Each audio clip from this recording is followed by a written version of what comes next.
सच है, जीवन में कोई किसी का नहीं है। आज भी भारत में लाखों ऐसे घर हैं जिनके घर पर ठीक से उजाला नहीं होता, जिनके घर पर आज भी भोजन नहीं बनता, भूखे सो जाते हैं। त्योहार आता है तो आज भी ऐसे ही सो जाते हैं।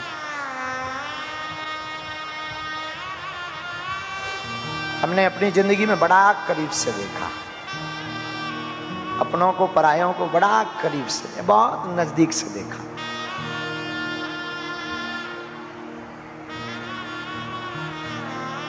वो बातें बहुत याद आती, वो जिंदगी की रातें बहुत याद आती, वो सूनी गलियां, वो अंधेरा मकान,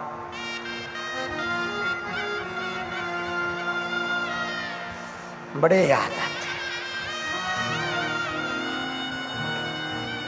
जब हम अपने बचपन काल में जहां रहते थे,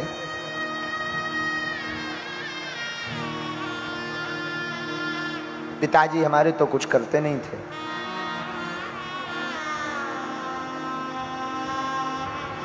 आठ साल तक हमने अपने गांव में भिक्षा मांग करके पेट पाला है।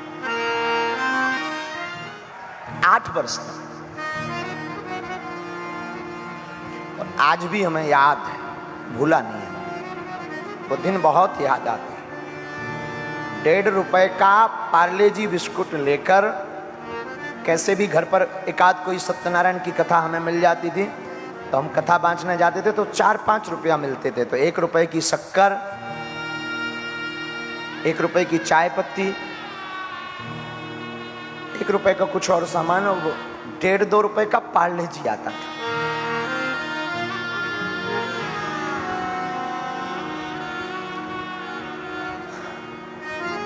लाते थे हम, भाई और बहन, छोटी हमारी बहन, खाते थे तीनों बैठकर, क्योंकि कई बार आटा तो होता नहीं था घर पर, भोजन तो बनते नहीं थे। लेकिन हमारी माँ ने एक चीज बड़ी अद्भुत सिखाई हमें। हमारी माँ कहती थी, बेटा तुम भले ही भूखे हो, भले ही गरीब हो, पर घर से तुम जब भी निकलना मुस्कुराते हुए निकलना, सिर्फ मुस्कुराना।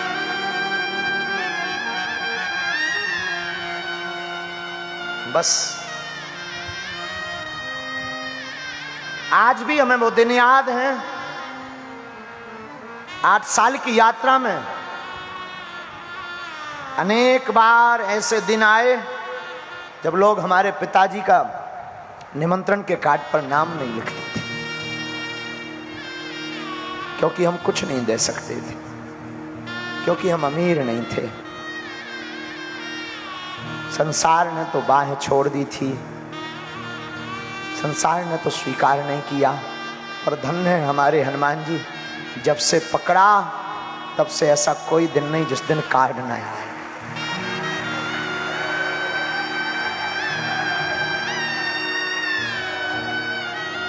बालाजी करें किसी के दिन जिंदगी में वो दिन ना आए जो हमने अपनी जिंदगी में बहुत भोगे हैं।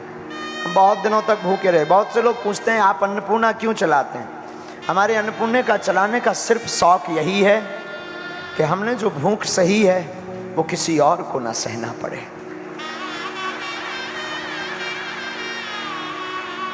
हमारी माँ अद्भुत थी, अद्भुत है, अद्भुत। आज भी हमारी माँ, कोसों दूर रहते हैं और माँ के हमेशा नजदीक रहते हैं। सच में हमें अपनी जिंदगी में जो माँ ने सिखाया ना, वो किसी ने नहीं सिखाया। बहुत। आज भी कई बार, अभी भी हम कई बार बहुत थक जाते हैं, बहुत श्रम हो जाता, शरीर में बहुत थकावट हो जाती, बहुत बताते नहीं लोगों को, पर ऐसे ही बहुत श्रम हो जाता। आज भी हम गांव के गांव में रहते पर माँ को मिलने नहीं जा पाते। और हमारी माँ आज भी 1.5 किलोमीटर पैदल धूप में चलकर आती है, पैदल। और आज भी वो जब भी नजदीक आती है पूरी थकावट मिट जाती है।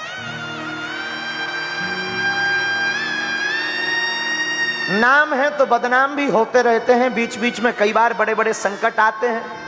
तो गुरुजी तो हमारे मार्गदर्शक हैं ही हैं, बालाजी तो हमारे साथ ही हैं, तो गम नहीं रहता, हमेशा मुस्कुराते रहते, जो होगा देखा जाएगा।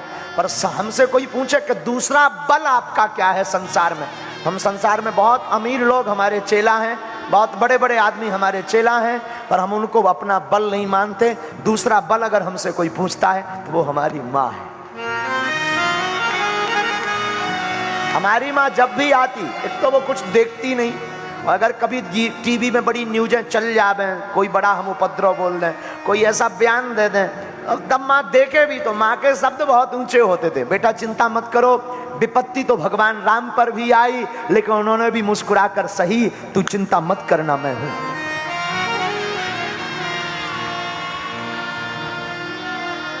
और आज भी वो दिन याद है हमें, अपने जीवन काल के। हमें बचपन काल में वृंदावन पढ़ने जाना था, 2000 रुपया उधार किसी ने नहीं दिए थे, क्योंकि आजकल उधारी भी उनको मिलती है जो अमीर होते हैं, गरीबों को उधारी नहीं मिलती। वृंदावन नहीं जा पाए, पढ़ नहीं पाए, भागवत नहीं पढ़ पाए, ब्रजवास नहीं मिल पाया, लेकिन शायद हमारे हनुमान जी को और कुछ मजा थी और कोई मौज थी। हनुमान जी ने ऐसी लीला की कि वृंदावन तो नहीं जा पाए, पर भागवत करने लगे और ब्रज का वास जरूर मिलने लगा। सच है, लेकिन हमने कभी अपने बागेश्वर बालाजी को नहीं छोड़ा। उनका परिणाम, उनकी कृपा ऐसी है कि आज आपके बीच में हम बैठकर कुछ बोलने लायक हैं। हम फिर कहेंगे, तुम अमीरों की बेटियों के विवाह में जा पाओ या ना जा पाओ, तुम अमीरों के साथ खड़े हो पाओ या ना हो पाओ, पर मैं प्रार्थना करूंगा आज की कथा में उनकी बेटियों के विवाह में जरूर जाना जिनकी क्षमता 2 रुपयों की हो। क्योंकि अमीरों को तो लाखों लोग होते हैं, लाखों रुपए के महंगे महंगे गिफ्ट देने वाले, लाखों लोग साफा बांधकर अपने रुपयों का खर्च करके बेटी के विवाह में पहुंच जाते, पर गरीब के घर की बेटी में कोई नहीं पहुंच पाता। तुम उसके साथ खड़े होना जिसका कोई ना हो। अगर जीवन में कुछ बड़ा बनना है तो, और ये हम कोई तुम्हें पुराण या उपदेश या कोई दार्शनिक बात नहीं बता रहे हैं, हम अपने जीवन का निज अनुभव बता रहे हैं कि हम आज भी एक घड़ी पद वाले को या अमीर वाले को इग्नोर कर देते हैं, पर आज भी एक घड़ी हमसे वो आत्मा कभी दूर नहीं होती जिसका कोई नहीं होता।